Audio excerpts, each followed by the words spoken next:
नमस्कार, स्वागत है आपका डीडी न्यूज पर। मैं हूं रेशमा आपके साथ। आइए नजर डालते हैं इस वक्त की हेडलाइंस पर। राष्ट्रपति ने दी शीतकालीन सत्र बुलाने के प्रस्ताव को मंजूरी। 25 नवंबर से 20 दिसंबर के बीच चलेगा संसद का शीतकालीन सत्र। कई अहम बिलों पर होगी चर्चा। महाराष्ट्र के सियासी रण में फिर गिरी भाषा की मर्यादा। शिवसेना उद्धव गुट के नेता सुनील राउत के विवादित बयान पर भाजपा हमलावर। मामले में कांग्रेस की चुप्पी पर भी बड़ा सवाल। झारखंड चुनावी घमासान में भाजपा की ओर से राजनाथ सिंह और योगी आदित्यनाथ ने दी प्रचार की धार। कोडरमा में जाति के नाम पर बांटने वालों पर जमकर बरसे योगी आदित्यनाथ। कांग्रेस अध्यक्ष खड़गे के हाथ पार्टी के प्रचार की कमान। कनाडा में मंदिर हमले पर विदेश मंत्री डॉक्टर एस जयशंकर ने जताई गहरी चिंता। ब्रैम्पटन में हमले के बाद सड़कों पर उतरा हिंदू समुदाय। ट्रूडो सरकार के खिलाफ नारेबाजी। अमेरिका के 47वें राष्ट्रपति के लिए मतदान शुरू। जल्द होगा साफ, चलेगा ट्रंप कार्ड या हैरिस का कमान।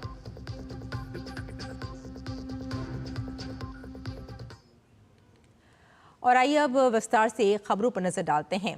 18वीं लोकसभा का पहला शीतकालीन सत्र 25 नवंबर से शुरू होगा और 20 दिसंबर तक चलेगा। राष्ट्रपति ने भारत सरकार की सिफारिश पर 25 नवंबर से 20 दिसंबर 2024 तक शीतकालीन सत्र 2024 के लिए संसद के दोनों सदनों को बुलाने के प्रस्ताव को मंजूरी दे दी है।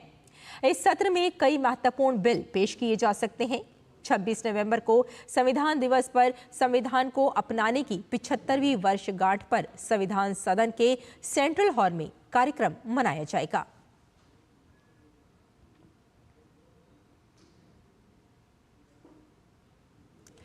झारखंड में चुनावी घमासान को धार देते हुए रांची में एक जनसभा को संबोधित करते हुए वरिष्ठ भाजपा नेता राजनाथ सिंह ने हेमंत सरकार पर जमकर निशाना साधा।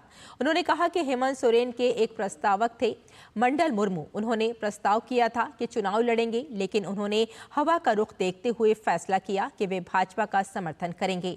मंडल मुर्मू ने ये समझ लिया कि अब जेएमएम नैया डूब रही है और कोई डूबती नैया पर नहीं बैठना चाहेगा।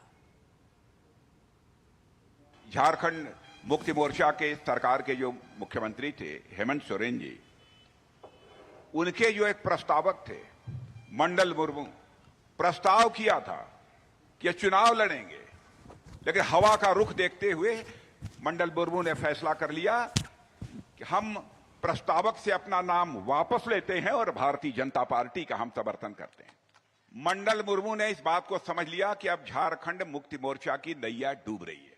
दीपावली का त्योहार अभी अभी गुजरा है। इनके बारे में यदि कहना हो, झारखंड मुक्ति मोर्चा, कांग्रेस, आरजेडी, तीनों के बारे में कहना चाहूंगा तो ये सभी दिवाली के दगे हुए पटाखे हैं।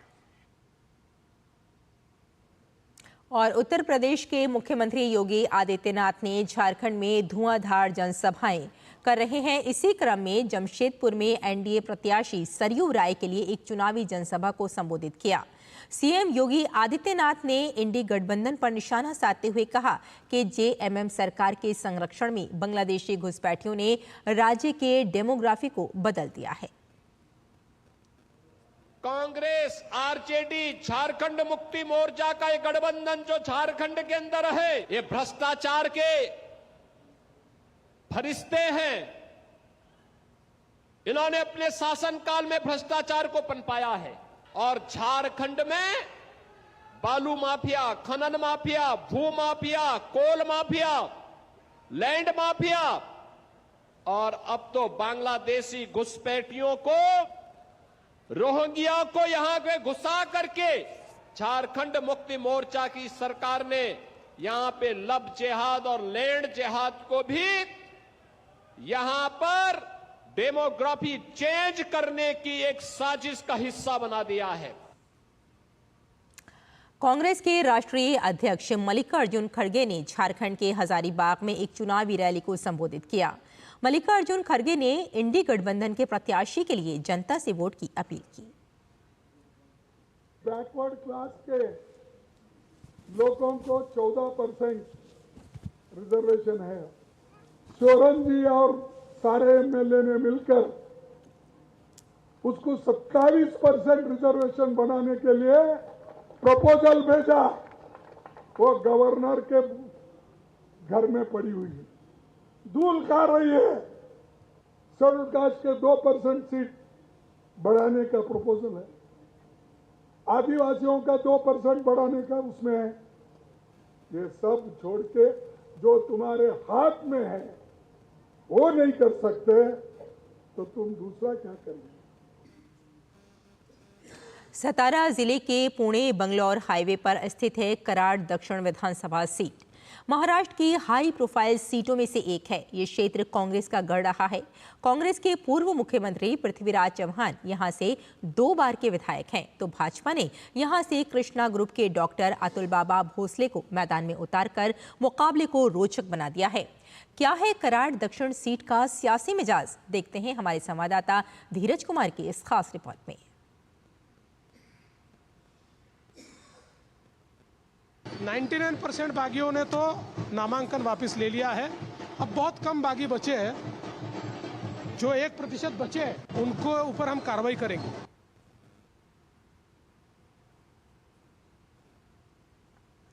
महाराष्ट्र और झारखंड विधानसभा चुनाव में बागियों को मनाकर महायुति ने बाजी मार ली है। महाराष्ट्र विधानसभा चुनाव में सबसे ज्यादा सीटों पर लड़ने वाली भारतीय जनता पार्टी बागी नेताओं को मनाने में भी सबसे आगे दिख रही है। पार्टी ने राज्य में कई नेताओं को मना लिया है और उन्हें नामांकन वापस लेने पर भी राजी कर लिया है। महाराष्ट्र के उप मुख्यमंत्री देवेंद्र और भाजपा के वरिष्ठ नेता फडणवीस के मुताबिक 99% बागी नेताओं ने नामांकन वापस ले लिया है और जो बचे हैं उनके ऊपर कार्रवाई की जाएगी। 99% बागियों ने तो नामांकन वापस ले लिया है। अब बहुत कम बागी बचे हैं। जो 1% बचे हैं उनको ऊपर हम कार्रवाई करेंगे। दूसरी तरफ झारखंड में भाजपा ने बड़ा कदम उठाते हुए 30 बागियों को बाहर का रास्ता दिखाया है। प्रदेश अध्यक्ष बाबूलाल मरांडी के निर्देशन पर पार्टी की नीतियों के विरुद्ध विधानसभा चुनाव में भाजपा उम्मीदवारों के खिलाफ चुनाव लड़ रहे 30 भाजपा के बागी नेताओं को पार्टी से 6 वर्षों के लिए निष्कासित कर दिया है। कांग्रेस नेता और केरल के वायनाड सीट से लोकसभा उपचुनाव में कांग्रेस उम्मीदवार प्रियंका गांधी ने वायनाड में चुनाव प्रचार किया। इस दौरान उन्होंने कहा कि वे किसानों के लिए काम करेंगी। प्रियंका गांधी ने कहा कि वे राहुल गांधी के द्वारा किए जा रहे कार्यों को पूरा करेंगी।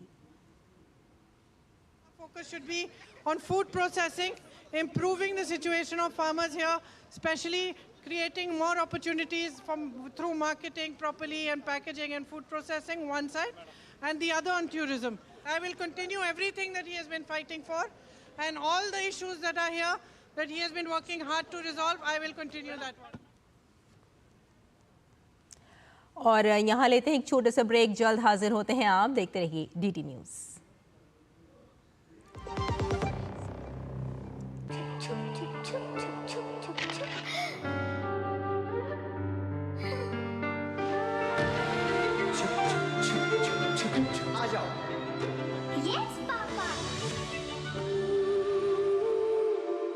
जिंदगी किसी के लिए नहीं रुकती, हम भी आपको कहां रुकने देंगे। जिंदगी के हर मोड़ पर LIC है तो इंश्योर्ड है। LIC हर पल आपके साथ। जब धरती चीर कर निकलता है लोहे का पत्थर और मिलता है मोंगिया के जोश से, फिर तपता है, पिघलता है और बनता है फौलाद। अब होता है सरिया सारी खूबियों के साथ। मोंगिया स्टील, मजबूत देश का मजबूत सरिया।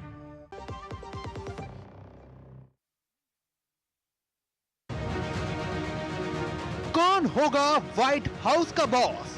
किस तरफ है स्विंग स्टेट का रुझान? अमेरिकी चुनाव पर खास कार्यक्रम। अमेरिकी महासंग्राम का विजेता कौन? डोनाल्ड ट्रंप या कमला हैरिस? देखिए व्हाइट हाउस की जंग DD न्यूज के संग मंगलवार रात 10 बजे। स्वास्थ्य से जुड़ी महत्वपूर्ण बात देश के प्रख्यात विशेषज्ञों के साथ कैसे हो रोग के लक्षणों की पहचान। यदि आप हैं किसी रोग से परेशान, फोन और ईमेल के माध्यम से पूछें अपना सवाल। विशेषज्ञों से मिलेगा सही समाधान। देखिए स्वास्थ्य से जुड़ा विशेष कार्यक्रम टोटल हेल्थ सिर्फ डीडी न्यूज पर। अमेरिका का राष्ट्रपति चुनाव अब तक का सबसे दिलचस्प और करीबी मुकाबला। व्हाइट हाउस की रेस, ट्रंप या कमला हैरिस, कौन होगा विनिंग फेस? कैलिफोर्निया से पेंसिल्वेनिया तक, न्यूयॉर्क से फ्लोरिडा तक, एक एक राज्य का चुनावी हाल सीधे अमेरिका से, जहां है डीडी न्यूज मौजूद।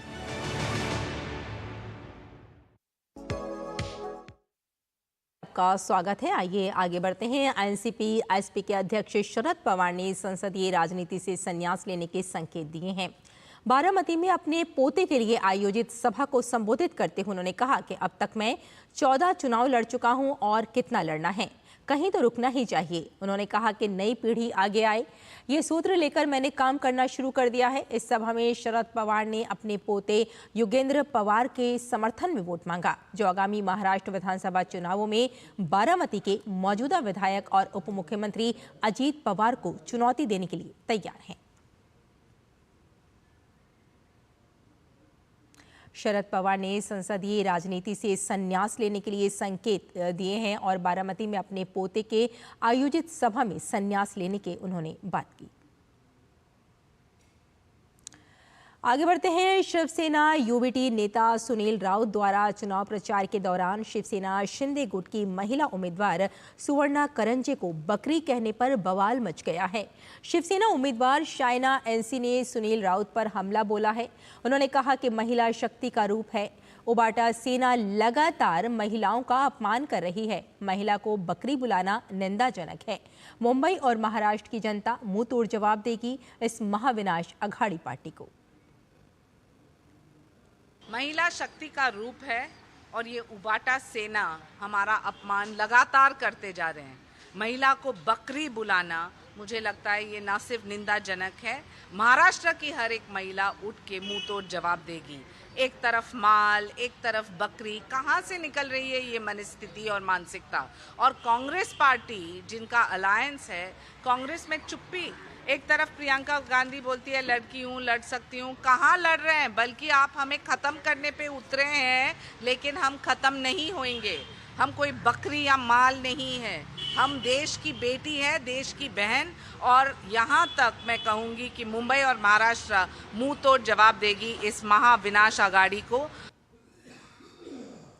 शिवसेना यूबीटी नेता सुनील राउत द्वारा महिला उम्मीदवार को बकरी कहे जाने पर भाजपा नेता केशव उपाध्याय ने कहा कि ये केवल एक बयान नहीं है, बल्कि महिलाओं के प्रति इंडी गठबंधन की सोच है।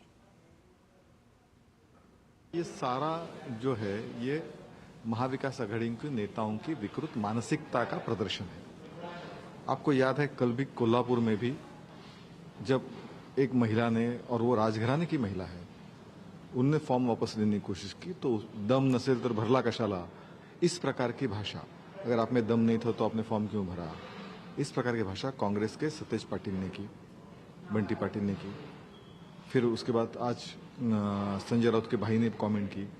फिर उसके बाद इसके पहले शाइना जी पे उबाटा के खासदार ने, सावंत ने कमेंट की। तो मुझे लगता है इनकी एक तरफ हम महिलाओं का संरक्षण, महिलाओं की समृद्धि, इसके बारे में महायुति सोच रही है, और महिलाओं के प्रति अत्यंत नीच स्तर के कमेंट। ये स्टेटमेंट सिर्फ स्टेटमेंट्स नहीं है, ये इनकी सोच बताते हैं वो किस हालात तक नीचे जा सकते हैं। सतारा जिले के पुणे बंगलौर हाईवे पर स्थित है कराड़ दक्षिण विधानसभा सीट। महाराष्ट्र की हाई प्रोफाइल सीटों में से एक है ये क्षेत्र कांग्रेस का गढ़ रहा है।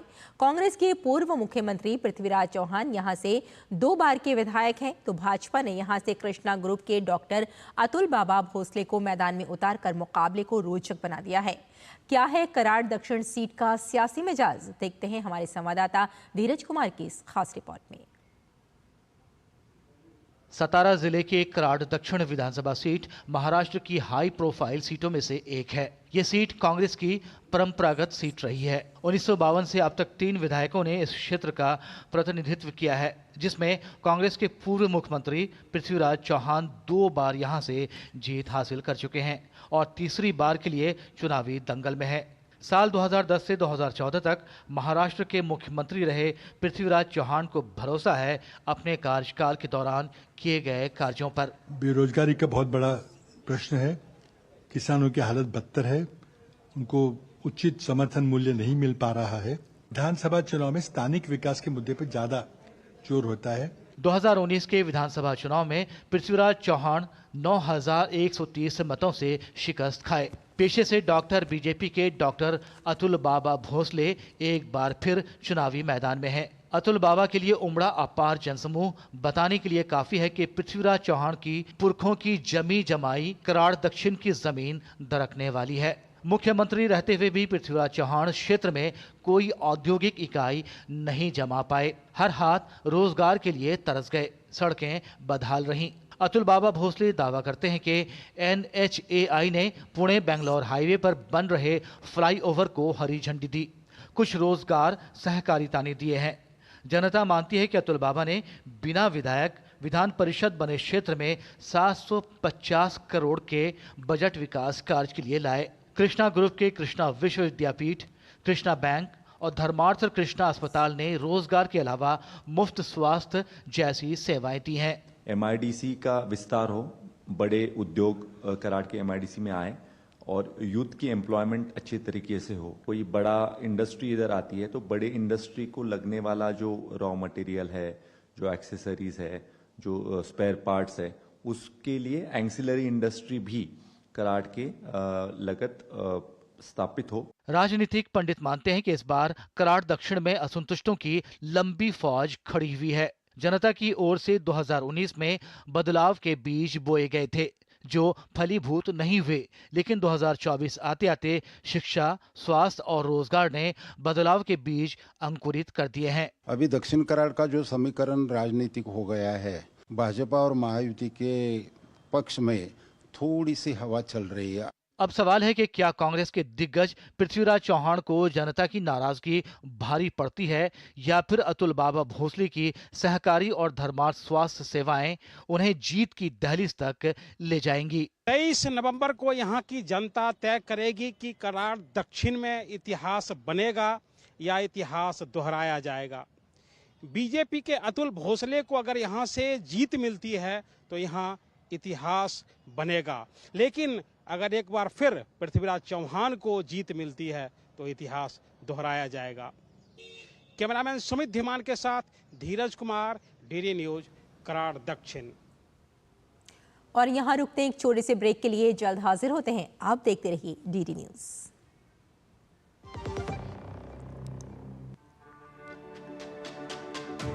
मेरी पसंद, मेरी पसंद, मेरी पसंद, मेरी पसंद, हमारी पसंद, हम सबकी पसंद। मजबूत देश का मजबूत सरिया होंगे स्टील। ब्रेक के बाद एक बार फिर आपका स्वागत है। आइए आगे बढ़ते हैं। उत्तरी महाराष्ट्र का पचोरा भड़गांव विधानसभा सीट जलगांव का बेहद चर्चित सीट है। शिवसेना के गढ़ रहे इस सीट पर इस बार सेना के दोनों खेमों ने पूरी ताकत झोंक दी है। देखिए ये ग्राउंड रिपोर्ट।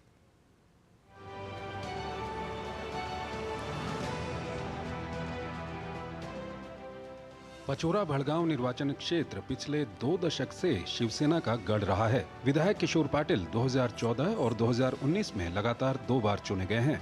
पार्टी में फूट के बाद वो एकनाथ शिंदे के साथ चले गए। अब किशोर पाटिल उद्धव ठाकरे की आंखों का कांटा बने हुए हैं, जिसे निकालने के लिए उद्धव सेना ने यहां से वैशाली सूर्यवंशी को मैदान में उतारा है।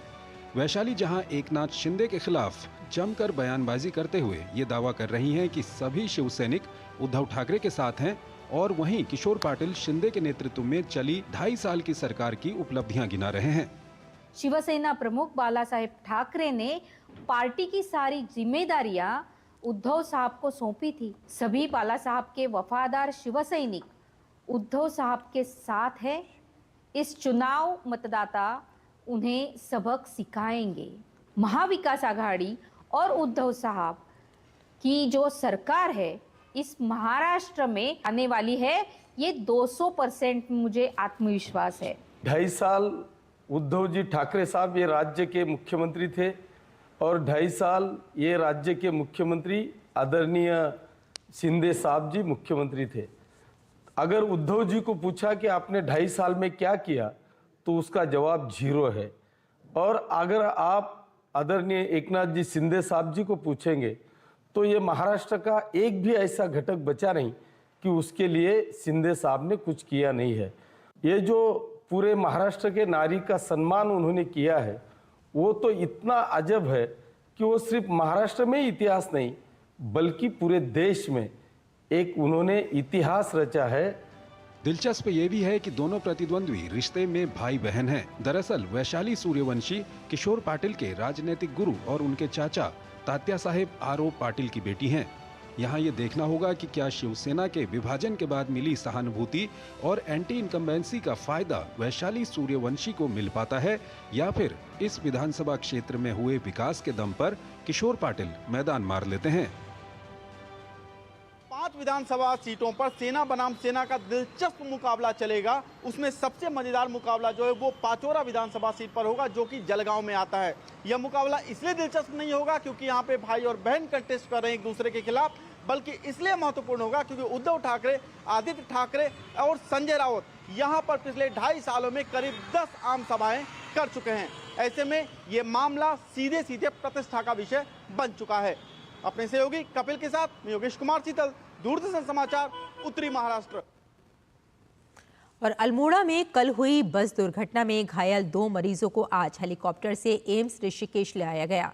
घायलों को एम्स ऋषिकेश की हेलीकॉप्टर आपातकालीन सेवा के जरिए लाया गया है।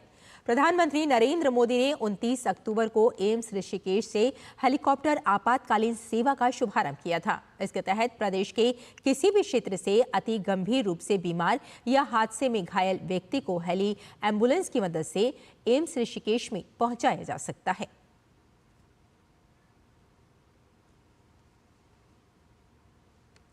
और बीजेपी कार्यालय में इस समय एनडीए नेताओं की बैठक आयोजित हुई। इस बैठक में कई अहम मुद्दों पर चर्चा की गई। केंद्रीय गृह मंत्री अमित शाह समेत कई वरिष्ठ नेताओं ने बैठक में हिस्सा लिया।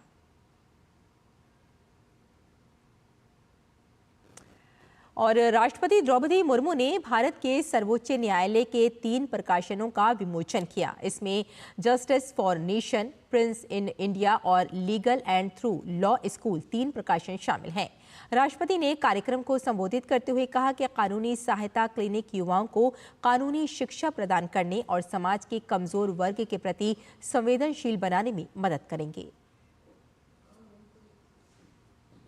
Our justice delivery system must strengthen our onward march as a just and fair society. I am glad to observe that the report on working of legal aid cells released today is devoted to the legal aid clinics operating in law schools in our country. I understand that such legal aid clinics contribute to imparting holistic legal education to our youth and sensitize them to the needs of the vulnerable segments of our society. The report on prison system released today seeks to understand the role of the judiciary in reducing the number of under-trial prisoners. और यहाँ रुकते हैं एक छोटे से break के लिए, जल्द हाजिर होते हैं। जब धरती चीर कर निकलता है लोहे का पत्थर और मिलता है मोंगिया के जोश से, फिर तपता है, पिघलता है और बनता है फौलाद। अब होता है सरिया सारी खूबियों के साथ। मोंगिया स्टील, मजबूत देश का मजबूत सरिया। ब्रेक के बाद आइए आगे बढ़ते हैं, कुछ और खबरों पर नजर डालते हैं। उत्तर प्रदेश में अब डीजीपी की नियुक्ति राज्य सरकार के स्तर से ही हो सकेगा। मुख्यमंत्री योगी आदित्यनाथ की अध्यक्षता में सोमवार को कैबिनेट ने इस बाबत फैसला किया। कैबिनेट के फैसले पर सपा प्रमुख अखिलेश यादव ने निशाना साधा है। अखिलेश यादव के बयान पर प्रदेश के समाज कल्याण मंत्री असीम अरुण ने पलटवार किया। जो फैसला उत्तर प्रदेश सरकार ने लिया है ये बहुत ज़रूरी था और अखिलेश यादव जी अपने पिछले पन्ने स्वयं पलट के देख लें अपनी सरकारों में। प्रकाश सिंह साहब के केस का जो जजमेंट है ये 2006 का है, जिसमें कहा गया था कि डीजीपी का कार्यकाल टेन्योर न्यूनतम 2 साल का होना चाहिए। अपने पल्ले पलट के देख लें, आपने तो 1 महीने, 2 महीने, 3 महीने के डीजी उत्तर प्रदेश को दिए, आपने क्यों नहीं 2 साल के डीजीपी उत्तर प्रदेश को दिए? वहीं प्रदेश के पूर्व डीजीपी ए.के. जैन ने योगी सरकार के इस फैसले का स्वागत किया है। उत्तर प्रदेश सरकार की कैबिनेट द्वारा एक महत्वपूर्ण निर्णय पुलिस महानिदेशक की नियुक्ति से संबंधी लिया गया है, जो सर्वथा उचित है तथा माननीय सर्वोच्च न्यायालय द्वारा पारित गाइडलाइंस 2006 के अनुरूप है। उसमें भी निर्देश दिए गए थे कि इस प्रकार के नियम प्रदेश सरकार अपने स्तर से बनाने के लिए स्वतंत्र है। और यूपी में संचालित गैर मान्यता प्राप्त मदरसों पर प्रशासनिक जांच जारी है। यूपी के बलरामपुर में संचालित 233 गैर मान्यता प्राप्त मदरसों की यूपी एटीएस जांच करेगी। जिले में कुल 695 मदरसे हैं, जिसमें से 462 ही मान्यता प्राप्त हैं। वहीं 233 गैर मान्यता प्राप्त हैं जो भारत नेपाल सीमा क्षेत्र में संचालित हो रहे हैं। एटीएस इन मदरसों में फंडिंग समेत कई बिंदुओं पर जांच करेगी। शासन के निर्देशों के क्रम में वर्तमान में एटीएस द्वारा गैर मान्यता प्राप्त जो 233 मदरसे सर्वे में पाए गए थे, उनकी गहन जांच की जाएगी। शासन का निर्देश आ गया है, जिसमें एटीएस के तरफ से जनपद स्तरीय अधिकारियों के साथ समन्वय करते हुए उनके फंडिंग की जांच तथा अन्य जो पठन पाठन या जो भौतिक सुविधाएं होनी चाहिए मदरसे में, उनकी सत्यता की जांच की जाएगी। वक्फ संशोधन बिल पर बनी जेपीसी के अध्यक्ष जगदम्बिका पाल 7 नवंबर को कर्नाटक के दौरे पर हैं और कर्नाटक पहुंचकर बीजापुर में आंदोलन कर रहे किसानों से मुलाकात करेंगे। और बता दें कि कर्नाटक में हुबली और बीजापुर जैसी जगहों पर किसानों की जमीन वक्फ की जमीन बताने पर खासा विवाद हो चुका है। इस मामले को लेकर बीजेपी सांसद तेजस्वी सूर्य ने जेपीसी अध्यक्ष जगदम्बिका पाल को पत्र लिखा था। उन्होंने कहा कि पिछले 2 महीने में अब तक 20 बैठकें कर चुके हैं। हर बैठक लगभग मैराथन बैठक होती है। हर किसी को अपनी बात कहने का मौका दिया जाता है, क्योंकि सरकार ने अगर वक्फ अमेंडमेंट बिल जेपीसी को रेफर किया है, पर उसका उद्देश्य है कि ज्यादा से ज्यादा हितधारकों से बात कर सके।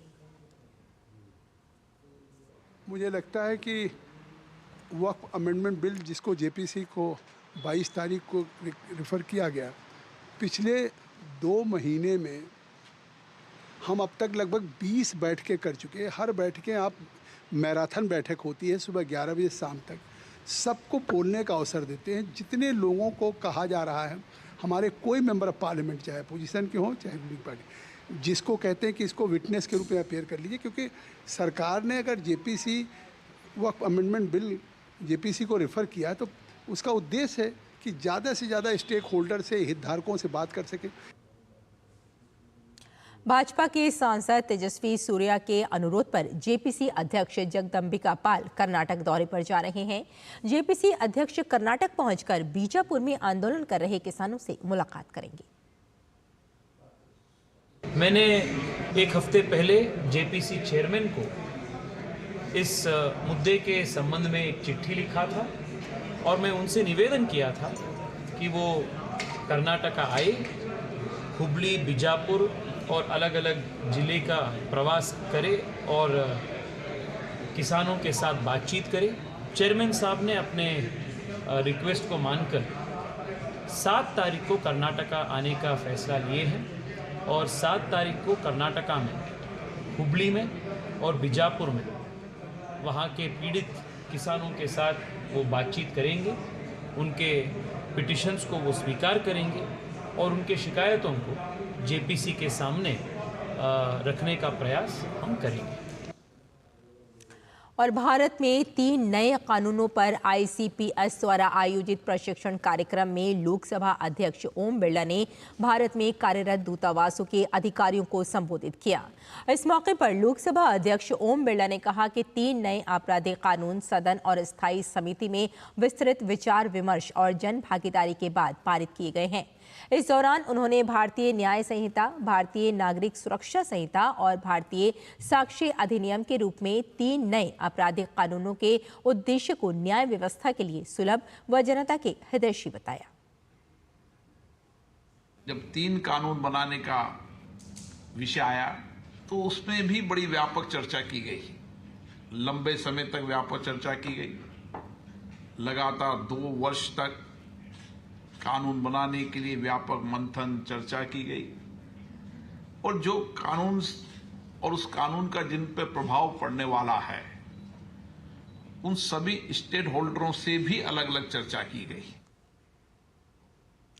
अपने संबोधन में लोकसभा अध्यक्ष ने टेक्नोलॉजी और अपराधों के स्वरूप में आए बदलावों के अनुरूप इन कानूनों का निर्माण करने की बात कही। उन्होंने कहा कि भारत का कानून अंतिम व्यक्ति को न्याय का अधिकार देता है और आम जनता न्यायाधीश को भगवान के रूप में देखती है।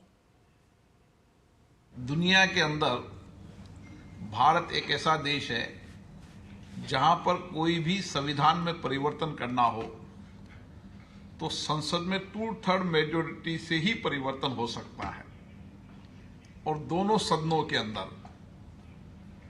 और उसकी भी समीक्षा न्यायालय के अंदर है। ये हमारे न्यायाधीशों की भूमिका है। इसलिए न्याय को हमने सर्वोपरि माना है और न्याय पर विश्वास, भरोसा भारत की जनता का अत्यधिक है। नीति आयोग के सदस्य डॉक्टर वी.के. पॉल ने कहा कि AI स्वास्थ्य क्षेत्र में क्रांतिकारी बदलाव लाएगा। फिक्की के 18वें वार्षिक स्वास्थ्य सम्मेलन को संबोधित करते हुए डॉक्टर वी.के. पॉल ने कहा कि AI से बीमारियों की जांच में तेजी आएगी। उन्होंने कहा कि इस क्षेत्र में कई स्टार्टअप आ रहे हैं। डॉक्टर पॉल ने कहा कि स्वस्थ भारत, विकसित भारत बनाने में स्वास्थ्य क्षेत्र में टेक्नोलॉजी की अहम भूमिका होगी।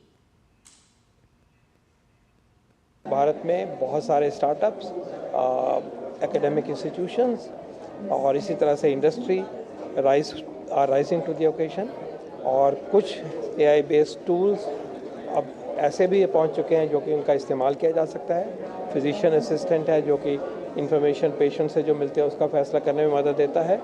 एक्सरे को देखने से पता चल जाता है कि ये टीबी होने का ज़्यादा चांस है या कोई और बीमारी। इस तरह से कुछ टेक्नोलॉजीज अब उस स्टेज पे भी पहुंच गई हैं जहां पे कि उनका एक्चुअल इस्तेमाल हो सकता है। आगे बढ़ते हैं। आंध्र प्रदेश के उप मुख्यमंत्री पवन कल्याण ने कानून व्यवस्था के मसले पर यूपी की योगी आदित्यनाथ सरकार की तारीफ की है। पवन कल्याण ने यूपी के CM योगी आदित्यनाथ के कानून व्यवस्था मॉडल का जिक्र करते हुए कहा कि इन अपराधियों से उसी तरह निपटा जाना चाहिए जैसे उत्तर प्रदेश में योगी आदित्यनाथ के शासन में निपटा जा रहा है।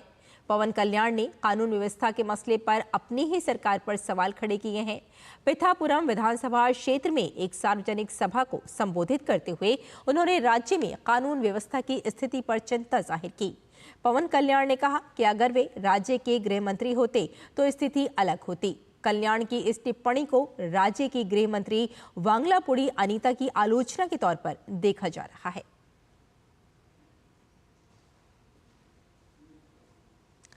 और अमेरिकी राष्ट्रपति चुनाव का संग्राम अंतिम चरण में पहुंच चुका है। आज इलेक्शन डे पर अमेरिका भर में मतदाता अपने मताधिकार का प्रयोग कर रहे हैं। मुख्य मुकाबला डेमोक्रेटिक पार्टी की कमला हैरिस और रिपब्लिकन उम्मीदवार डोनाल्ड ट्रंप के बीच है। हैरिस फिलहाल अमेरिकी उपराष्ट्रपति हैं और उन्होंने बाइडेन प्रशासन की नीतियों को आगे बढ़ाने का वादा किया है। ट्रंप पूर्व राष्ट्रपति हैं और फिर से राष्ट्रपति बनने पर अमेरिकी व्यवस्था में बड़े सुधारों की बात कर रहे हैं। ओपिनियन पोल के अनुसार दोनों के बीच बेहद कांटे का मुकाबला है और नतीजे का कोई भी अनुमान लगाना संभव नहीं है। असली लड़ाई उन 7 राज्यों में है जो रिपब्लिकन या डेमोक्रेट्स किसी भी पक्ष में जा सकते हैं। दोनों ही उम्मीदवारों ने अंत तक इन्हीं राज्यों में पूरा जोर लगाया है। ध्यान रहे कि इलेक्शन डे भले ही आज हो, लेकिन अब तक 8 करोड़ से अधिक मतदाता अर्ली वोटिंग में मतदान कर चुके हैं।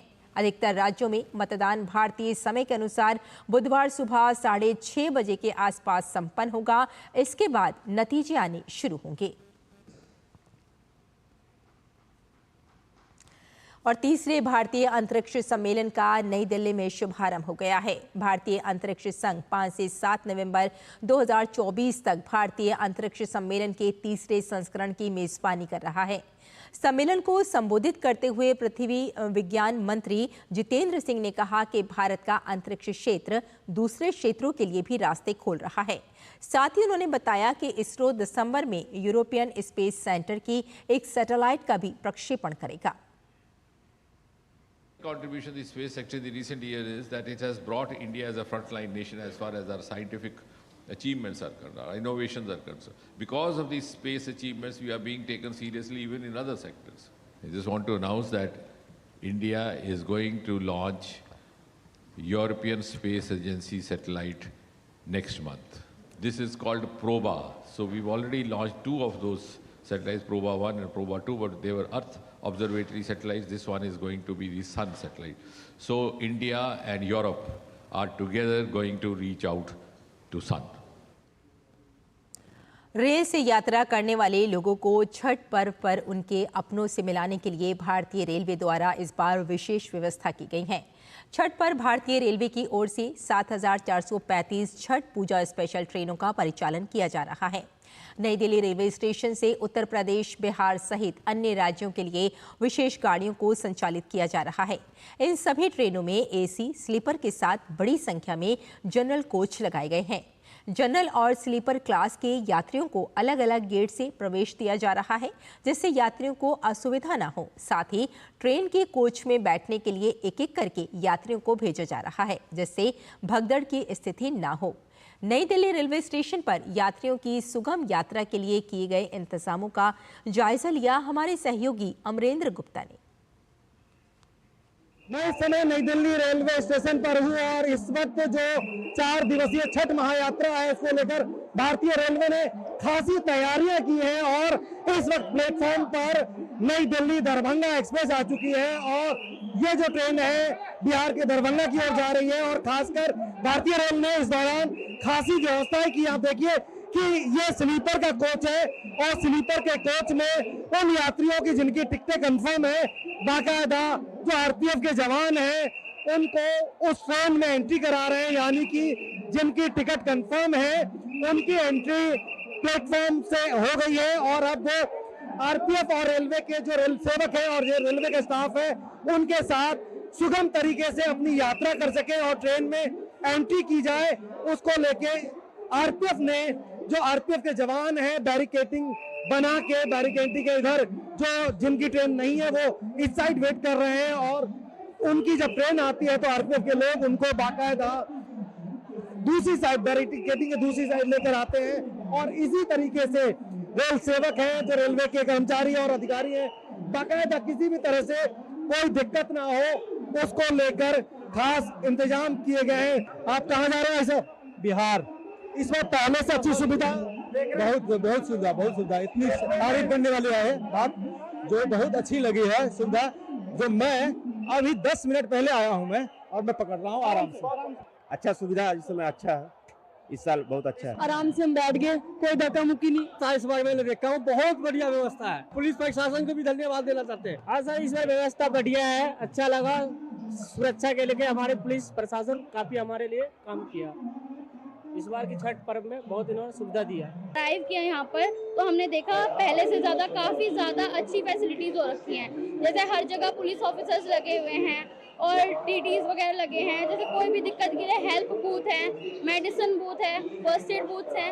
मतलब किसी भी तरह की कोई दिक्कत नहीं है, इतना क्राउड भी नहीं है, सब सेफली अपने घर जा सकते हैं। पहले से इस बार की सुविधा बहुत अच्छी थी क्योंकि हर जगह पर फोर्स लगी हुई है, बहुत अच्छा है। इतना भीड़ भड़ाका है फिर भी बहुत अच्छे से और लेडीजों की बहुत ज्यादा सुविधा दी जा रही है कि बहुत अच्छे से चढ़ाया जा रहा है उनको। जो व्यवस्था रेलवे ने की है वो समुचित व्यवस्था है और यात्री भी इससे खासे खुश है। नई दिल्ली रेलवे स्टेशन से कैमरामैन विश्वबंधु के साथ अमरेंद्र गुप्ता, डीडी न्यूज, दिल्ली। की तरफ से यात्रियों की सुविधा के लिए कई इंतजाम किए गए हैं। लगातार छठ पूजा स्पेशल ट्रेनों का रेलवे परिचालन भी करवा रहा है। इसके साथ ही नई दिल्ली रेलवे स्टेशन पर चिकित्सा, सुरक्षा और सुविधा को लेकर रेलवे खासा संजीदा भी है। नई दिल्ली रेलवे स्टेशन पर यात्रियों के स्वास्थ्य सुविधाओं के लिए स्वास्थ्य शिविर का आयोजन भी किया गया। डीडी न्यूज संवाददाता अमरेंद्र गुप्ता ने नई दिल्ली रेलवे स्टेशन पर विशेष चिकित्सा कैंप का जायजा लिया।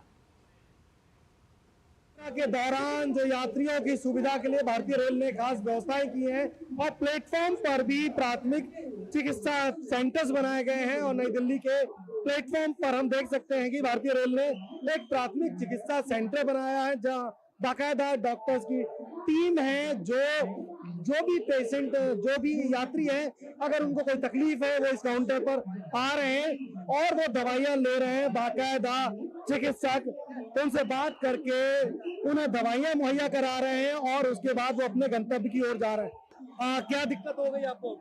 आंख में दिक्कत है। दवाई ले रहे हैं? हाँ जी, दवाई ले रहे हैं। रेलवे ने इस बार पहले से सुविधाएं बेहतर? हाँ जी, बहुत बढ़िया करी है। इस बार रेलवे ने काफी सुविधाएं बेहतर की हैं। हम सीधे बात करते हैं। डॉक्टर साहब, जिस तरह से रेलवे का काउंटर है, इसमें जो पेशेंट आ रहे हैं उसको किस तरह से आप देख रहे हैं? यहाँ पे जो यात्री अपने यात्रियों की यात्रा को हमने प्रॉपर तरीके से सुखद बनाने के लिए यहाँ पे मेडिकल की व्यवस्था की गई है। जो भी यात्री अपनी कंप्लेन लेकर आता है हमारे पास, उसको हम यहाँ पे ट्रीटमेंट दे रहे हैं और फर्स्ट एड बूथ है। अगर उसके ज्यादा कोई प्रॉब्लम होती है तो उसके लिए फिर हम रेफर करते हैं हायर सेंटर के लिए उनको। भारतीय रेलवे की ये सौगात यात्रियों को खासी पसंद आ रही है। कैमरामैन विश्वबंधु के साथ नई दिल्ली रेलवे स्टेशन से Amarendra Gupta, DD news, Delhi. Special train देश भर से पटना पहुंच रही हैं, जिसकी वजह से रेगुलर और स्पेशल ट्रेनों में सामंजस्य बिठाना थोड़ा कठिन तो दिखाई पड़ रहा है, लेकिन भारतीय रेल इन चुनौतियों से निपटने के लिए पूरी तौर पर तैयार है और पटरियों पर दिख रही ट्रैफिक की समस्या से निजात पाने के लिए एड़ी चोटी का जोर भी लगा रही है। डीडी न्यूज की टीम संपूर्ण क्रांति एक्सप्रेस से पटना पहुंची और पटना जंक्शन का हमारे संवाददाता राजेश राज ने जायजा लिया। डीडी न्यूज की टीम संपूर्ण क्रांति एक्सप्रेस से दिल्ली से पटना पहुंच चुकी है। ये पटना जंक्शन है और ये पटना जंक्शन का नज़ारा देखिए कि बिल्कुल साफ सुथरा और लोग यहाँ पर जो है भारी भीड़ नहीं दिखाई पड़ रही है। लेकिन जो एक सबसे बड़ी भीड़ जो है वो रेल ट्रैफिकिंग को लेकर है, क्योंकि देश भर से जो ट्रेन पटना पहुँच रहे हैं उनको यार्ड में खड़ा करना, उनकी साफ सफाई करना और फिर उन्हें गंतव्य के लिए रवाना करना, ये भारतीय रेल के लिए किसी चुनौती से कम नहीं है। लेकिन जिस तरीके से देश भर में भारतीय रेल ने मुसाफिरों को, लाखों मुसाफिरों को गंतव्य तक पहुंचाने के लिए एड़ी चोटी का जोर लगाया, उसी तरह पटना में, या यूं कहें कि देश भर से आने वाली जो ट्रेनें छठ पूजा में शरीक होने के लिए जो मुसाफिर पटना पहुंचे हैं, उनको पटना लाने के बाद उस ट्रेन को साफ सफाई कर फिर रवाना करने के लिए भारतीय रेल एड़ी चोटी का जोर लगाएगी और जो ट्रैफिक दिखाई पड़ रहा है उस ट्रैफिक से निजात पाने के लिए जो रेलवे के कर्मचारी हैं वो दिन रात मशक्कत कर मुसाफिरों को राहत का पैगाम देने की कोशिश कर रहे हैं। पटना से मैं राजेश राज, डीडी न्यूज़ के लिए। और केंद्रीय सामाजिक न्याय और अधिकारिता मंत्री डॉक्टर वीरेंद्र कुमार ने मंगलवार को राजधानी दिल्ली में शिल्प समागम मेला 2024 का उद्घाटन किया। इस मौके पर देश भर से 100 से ज्यादा शिल्पकारों ने अपने शिल्प और कौशल का प्रदर्शन किया। इस मौके पर सामाजिक न्याय और अधिकारिता राज्य मंत्री BL वर्मा भी उपस्थित रहे। कश्मीर से लेकर कन्याकुमारी और पंजाब से लेकर बंगाल तक का हुनर इन दिनों राजधानी दिल्ली के INA मार्केट स्थित दिल्ली हाट में बिखरा हुआ है। सामाजिक न्याय और अधिकारिता मंत्री डॉक्टर वीरेंद्र कुमार ने दिल्ली हाट में मंगलवार से शुरू हो रहे 15 दिवसीय शिल्प समागम 2024 का उद्घाटन किया। इस मौके पर सामाजिक न्याय और अधिकारिता राज्य मंत्री BL वर्मा भी उपस्थित रहे। केंद्रीय मंत्री डॉक्टर वीरेंद्र कुमार ने दिल्ली हाट में विशेष रूप से अनुसूचित जाति, जनजाति और पिछड़ा वर्ग सहित समाज के ऐसे शिल्पकारों के कौशल और उत्पादों का जायजा लिया जिन्हें मंत्रालय की अलग अलग योजनाओं का लाभ पहुंचा है। केंद्रीय मंत्री ने ऐसे शिल्पकारों के साथ संवाद भी किया। कार्यक्रम के दौरान केंद्रीय मंत्री डॉक्टर वीरेंद्र कुमार ने कहा कि प्रधानमंत्री नरेंद्र मोदी के नेतृत्व में उनका मंत्रालय समाज के वंचितों के सामाजिक विकास के साथ साथ आर्थिक विकास पर भी जोर दे रहा है। आज 110 लाभार्थी यहाँ पर अपना स्टाल देश के विभिन्न राज्यों से लेकर आए हैं, लगाया है। उनको सामाजिक आर्थिक रूप से सशक्त बनाने के लिए देश के प्रधानमंत्री आदरणीय नरेंद्र मोदी जी के द्वारा हमारे समाज का जो सबसे अंतिम पंक्ति के अंतिम छोर पर रहने वाले व्यक्ति भी है, उसको भी सशक्त बनाने का अभियान हमारे सामाजिक न्याय अधिकारिता मंत्रालय के द्वारा जो यह किया जा रहा है और हमारे ऐसे लाभार्थियों को उसमें के साथ जोड़ते हुए उनको भी सशक्त बनाने का जो हमारा अभियान है, इस अभियान को आने वाले समय में और तीव्रता के साथ में इसको बढ़ाया जाएगा। दिल्ली हाट में आयोजित विशेष कार्यक्रम में केंद्रीय मंत्री डॉक्टर वीरेंद्र सिंह ने ट्यूलिप ब्रांड का भी अनावरण किया। इस ब्रांड के जरिए देश के शिल्पकारों के उत्पादों को विदेशी बाजार तक पहुंचाना आसान हो जाएगा। कार्यक्रम को संबोधित करते हुए डॉक्टर वीरेंद्र कुमार ने कहा कि उनकी कोशिश है कि देश के साथ साथ विदेशों में भी भारतीय शिल्पकारों के उत्पाद पहुंचे और देश के आर्थिक विकास में योगदान दें। मैंने देखा कि एक से एक चीज़ें लेकर यहाँ पर लेकर आए हैं लोग बाग, जो अपने स्थान पर अपने राज्यों में या शहरों में बनाते थे, लेकिन उनको बेचने के लिए प्लेटफार्म नहीं मिल पाता था। ये एक ऐसा सशक्त प्लेटफार्म उनको मिला है और इसको ट्यूलिप ब्रांड के साथ में जोड़े जाने से आने वाले समय में न केवल उनकी पहचान बढ़ेगी, बल्कि पहचान के साथ साथ रूप में आर्थिक सशक्तिकरण का भी लाभ उनको मिलेगा। सामाजिक न्याय और अधिकारिता मंत्रालय शिल्प समागम जैसे आयोजनों के जरिए अनुसूचित जाति, पिछड़ा वर्ग और सफाई कर्मचारियों से संबंधित लाभार्थियों को सीधे बाजार से जोड़कर उन्हें मुख्य धारा में लाकर सशक्त बना रहा है। अब मंत्रालय की कोशिश है कि देश के शिल्पकारों को सीधे अंतर्राष्ट्रीय ग्राहकों और बाजारों तक जोड़ा जाए। नई दिल्ली से देवेंद्र रावत की रिपोर्ट, DD न्यूज। और केंद्र सरकार की नौकरियों से रिटायर हुए कर्मचारियों को वक्त पर पेंशन मिलती रहे, इसके लिए हर साल नवंबर के महीने में उन्हें जीवन प्रमाण पत्र यानी लाइफ सर्टिफिकेट बनवाना होता है। इसके लिए देश भर में डिजिटल लाइफ सर्टिफिकेट कैंपेन 3.0 चल रहा है। पेंशन एवं पेंशन भोगी कल्याण विभाग 1 नवंबर से डिजिटल लाइफ सर्टिफिकेट कैंपेन की शुरुआत की है, जो 30 नवंबर तक चलेगा। ये अभियान देश भर के 800 शहरों और जिलों में आयोजित किया जा रहा है। ये अब तक का सबसे बड़ा डिजिटल लाइफ सर्टिफिकेट कैंपेन है। अभियान के दौरान पेंशन भोगी उन्नत तकनीक का उपयोग करके अपने डिजिटल जीवन प्रमाण पत्रों को प्रमाणित कर सकते हैं। इसका मुख्य उद्देश्य फेस ऑथेंटिकेशन टेक्नोलॉजी को बढ़ावा देना है। जीवन प्रमाण पत्र अभियान माननीय प्रधानमंत्री जी का विजन है कि डिजिटल सशक्तिकरण पेंशनर्स का हो और इस अभियान के माध्यम से केंद्र सरकार के, राज्य सरकारों के, EPFO के, टेलीकॉम, डिफेंस, पोस्ट, कई विभागों के पेंशनर्स का डिजिटल जीवन प्रमाण पत्र इसमें जनरेट किया जा रहा है। इस अभियान को संचालित करने के लिए सारे पेंशन डिसबर्सिंग बैंक्स तथा IPPB, India post payment bank, pensioner welfare associations और CGDS, controller general of defence accounts, UIDAI और MEITI, इन विभाग साथ मिलकर इस अभियान को संचालित कर रहे हैं। और अंतर्राष्ट्रीय सौर गठबंधन पंजाब नेशनल के सेक्रेटरी साहब ने जो किया हमें बड़ा अच्छा लगा, क्योंकि ऐसे जो फंक्शन अगर ऐसे होते रहें तो हमारे अवेयरनेस जो होती है और हम जो किसी चीज़ में उसमें कोई परेशानी नहीं उठानी पड़ेगी। आगे बढ़ते हैं। अंतर्राष्ट्रीय सौर गठबंधन और प्रमुख भागीदारों द्वारा आयोजित स्वच्छ ऊर्जा संक्रमण के लिए नई प्रौद्योगिकियों पर तीसरे उच्च स्तरीय सम्मेलन के लिए विश्व के कई नेता नई दिल्ली में इकट्ठा हुए। इस कार्यक्रम का उद्देश्य जलवायु परिवर्तन से निपटने, आपसी सहयोग, वैश्विक जलवायु लक्ष्यों और सौर ऊर्जा के नवाचार को आगे बढ़ाने पर केंद्रित था। भारत सरकार के ऊर्जा मंत्रालय के सहयोग से अंतर्राष्ट्रीय सौर गठबंधन ने स्वच्छ ऊर्जा के लिए नई प्रौद्योगिकियों पर तीसरे उच्च स्तरीय सम्मेलन की मेजबानी की। नई दिल्ली में 7वें ISA असेंबली के साथ आयोजित इस कार्यक्रम में स्वच्छ ऊर्जा की यात्रा में वैश्विक हितधारकों को एक साथ लाया गया। भारत के ऊर्जा मंत्री और ISA असेंबली के अध्यक्ष प्रहलाद जोशी ने ऊर्जा प्रसार में सामूहिक वैश्विक प्रसार पर बात की। As far as President is concerned, India was elected unanimously, that is unopposed. This shows how the world is recognizing India's efforts as far as especially in the renewable concern under the leadership of Prime Minister Shri Modi. And now people have accepted the leadership of India because of our performance and commitment. सम्मेलन नई सौर ऊर्जा और उसके भंडारण प्रौद्योगिकियों की सुलभ प्राप्ति पर केंद्रित था। चर्चाओं का उद्देश्य इस बात पर प्रकाश डालना था कि सौर ऊर्जा कैसे समान आर्थिक, सामाजिक और पर्यावरणीय प्रगति को आगे बढ़ा सकती है। It's our ADB's responsibility to facilitate that emerging economies have access to technologies and finance to attain green growth.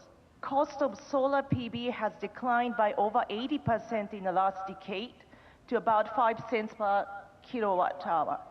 ISA के महानिदेशक डॉक्टर अजय माथुर ने इस सभा की समयबद्धता पर जोर देते हुए कहा कि यह अजरबैजान में होने वाले आगामी COP के साथ इसका गहरा नाता है। This event is very timely because in a week the world leaders will be meeting at COP29 in Baku to discuss two of our guiding goals that we decided at Dubai last year, tripling the renewable energy goal and doubling the energy efficiency goal. उद्घाटन समारोह में एक अतिरिक्त आकर्षण विश्व सौर report श्रृंखला के तीसरे संस्करण का शुभारंभ था। उद्घाटन समारोह में ISA और डेनमार्क द्वारा ग्रीन हाइड्रोजन अफ्रीकी देशों की तत्परता पर एक आकलन रिपोर्ट भी जारी की गई। तपस भट्टाचार्य की report, DD news. Madhya Pradesh में मोहन सरकार की कैबिनेट बैठक में कई अहम निर्णय लिए गए हैं। महिला सशक्तिकरण की दिशा में बड़ा फैसला लेते हुए प्रदेश में सिविल सेवाओं में महिला आरक्षण को 33% से बढ़ाकर 35% कर दिया गया है। इस संबंध में प्रस्ताव पर मंगलवार को आयोजित कैबिनेट बैठक में मोहर लगी है। इस निर्णय से सरकारी नौकरियों में महिला पुरुष कर्मचारियों का लिंग अनुपात बेहतर होगा।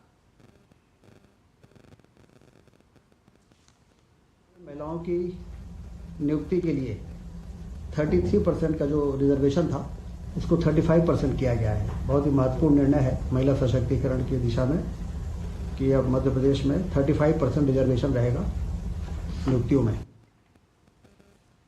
और केंद्रीय मंत्री सर्बानंद सोनोवाल ने मैरीटाइम कॉन्क्लेव 2024 में कहा कि भारत अग्रणी वैश्विक समुद्री शक्ति बनने की ओर अग्रसर है।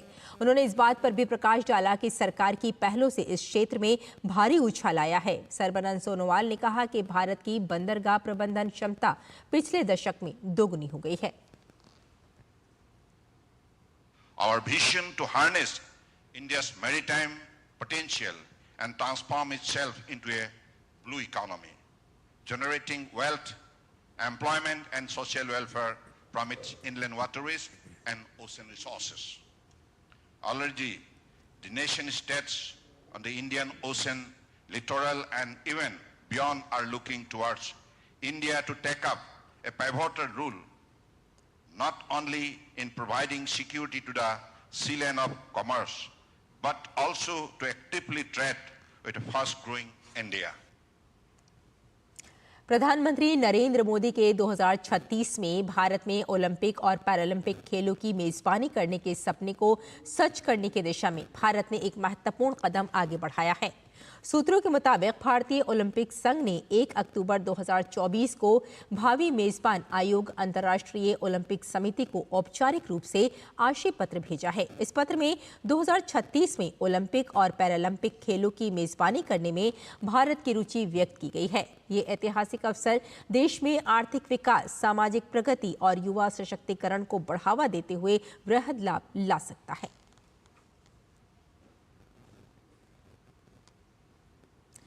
Orthotic and prosthetic association of India OPAI की दिल्ली ब्रांच द्वारा नई दिल्ली में आयोजित एक कार्यक्रम में international prosthetics and orthotics day के अवसर पर एक पैनल डिस्कशन आयोजित किया गया। इस अवसर पर सामाजिक न्याय और अधिकारिता मंत्रालय में सचिव राजेश अग्रवाल भी मौजूद रहे।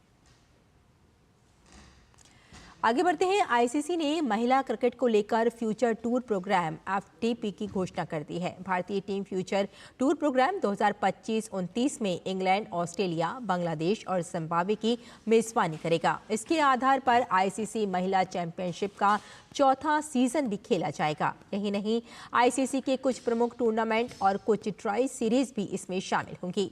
आईसीसी के इस शेड्यूल के अनुसार भारत इसी अवधि में न्यूजीलैंड, दक्षिण अफ्रीका, वेस्ट इंडीज और आयरलैंड में अपने मैच खेलेगा। इस फ्यूचर टूर प्रोग्राम के तहत प्रत्येक वर्ष एक आईसीसी महिला प्रतियोगिता आयोजित की जाएगी। 6 टीमों की पहली चैंपियंस ट्रॉफी 2027 में आयोजित की जाएगी। अगले साल 2025 में भारत में आईसीसी महिला वनडे विश्व कप, ब्रिटेन में 2026 में महिला T20 विश्व कप और 2028 में महिला T20 विश्व कप का एक और संस्करण शामिल है। आईसीसी महिला चैंपियनशिप में भाग लेने वाली टीमों की संख्या इस बार 11 होगी। जिम्बाब्वे को पहली बार चैंपियनशिप से जोड़ा गया है। 21 बार के ग्रैंड स्लैम विजेता सर्बिया के नोवाक जोकोविच ने ATP फाइनल से अपना नाम वापस ले लिया है। जोकोविच के इस फैसले के पीछे इंजरी का कारण माना जा रहा है। जोकोविच ने सोशल मीडिया के माध्यम से दी गई जानकारी में कहा कि हालांकि वे इस प्रतियोगिता को लेकर काफी उत्सुक थे, लेकिन चोट के चलते उन्होंने ATP फाइनल से हटने का फैसला लिया है। ATP फाइनल्स 10 से 17 नवंबर तक इटली में आयोजित होगा। और विश्व की नंबर 1 खिलाड़ी आरियाना सबालेंका ने चौथी वरीयता प्राप्त खिलाड़ी जैस्मिन पाओलिनी को 6-3, 7-5 से हराकर WTA फाइनल्स के सेमीफाइनल में प्रवेश किया। सबालेंका ने पहले सेट में बेहतरीन शुरुआत करते हुए 4-0 की बढ़त बनाकर इसे आसानी से अपने नाम किया और फिर दूसरे सेट में 2 सेट पॉइंट बचाकर अंतिम 4 में अपनी जगह सुनिश्चित की। सबालेंका ग्रुप के अपने अंतिम लीग मैच में बुधवार को एलेना रेबकीना का सामना करेंगी, जो सेमीफाइनल की दौड़ से पहले ही बाहर हो चुकी हैं। तो इस बुलेटिन में फिलहाल इतना ही, लेकिन DD न्यूज पर खबरों का सिलसिला जारी रहेगा। अनुमति दें। नमस्कार।